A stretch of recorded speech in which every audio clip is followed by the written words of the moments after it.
Beleza, então sobre o modificador abstrato para método, como a gente já tinha visto bastante na aula passada, a gente não vai se ater muito a eles. E também não vai se ater muito a esses próximos, porque alguns porque a gente vai ver mais à frente e outros porque não são cobrados em detalhes no exame. E nosso objetivo é o exame.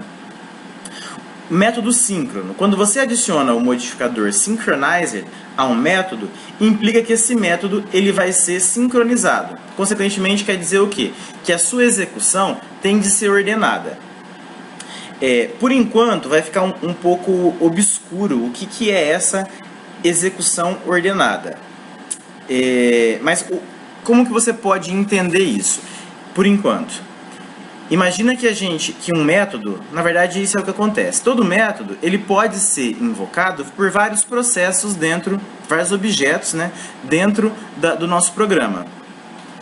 E a gente tem, durante a execução do nosso programa, execuções, entre aspas, simultâneas. Quer dizer o quê? Que um objeto, por exemplo, um objeto X, ele pode chamar por um método A, e um objeto Y também pode chamar por esse método A.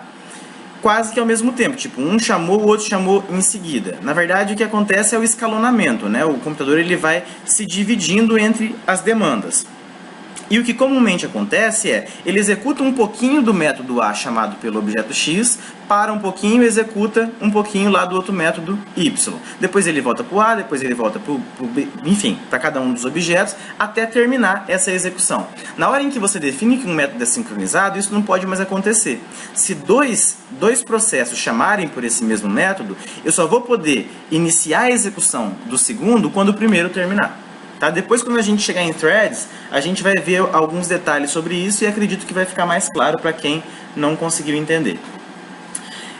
Métodos nativos. Esse é um dos que a gente não precisa se ater a detalhes. Quando você adiciona um modificador native no seu método, significa que a implementação dele vai utilizar uma linguagem nativa. Então, por exemplo, eu quero implementar esse método em C. Porque, sei lá, preciso de desempenho, preciso de alguma característica que o C me proporciona e para o Java talvez eu não conseguiria ou não seria adequado.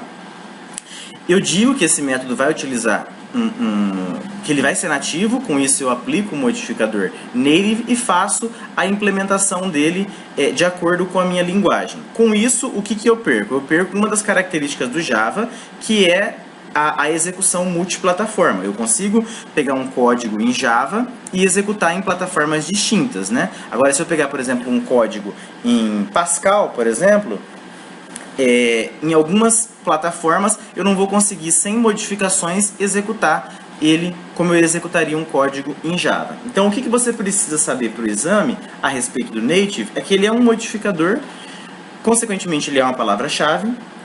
Ele é aplicável só a método, então você não vai aplicar native a classe, você não vai aplicar atributo, etc.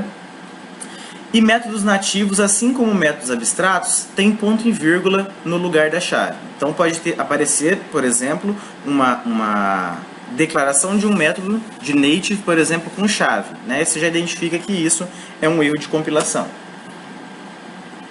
Método assinalado com o modificador de acesso strict-fp. A gente viu na aula passada, brevemente, o que é esse modificador. Aqui a gente não vai ver em muitos mais detalhes também, por questão do objetivo do exame. Relembrando o que significa o strict-fp, significa que o Java, o seu programa, ele vai tratar, nesse método que você nomeou, ele vai tratar os pontos flutuantes seguindo a forma estabelecida pela I3E754.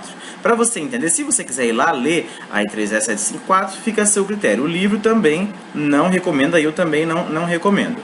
Mas você pode entender, para não ficar tão abstrato o conceito para você, como assim? Existem várias formas de você representar ponto flutuante, né? Ponto flutuante é a parte decimal lá do seu número. Uma delas é definida pela I3E754. Se você precisar garantir que o seu ponto flutuante vai ser representado de uma forma exata, que você não vai ter variações de uma plataforma para outra, você pode utilizar isso. E aí você vai estar garantindo que todo ponto flutuante dentro desse método vai ser tratado de acordo com as diretrizes dessa definição da I3E754. E a strict-fp pode ser aplicado à classe, aí se aplica todos os métodos dessa classe, e a métodos específico. Para variável, você nunca pode aplicar esse modificador de acesso.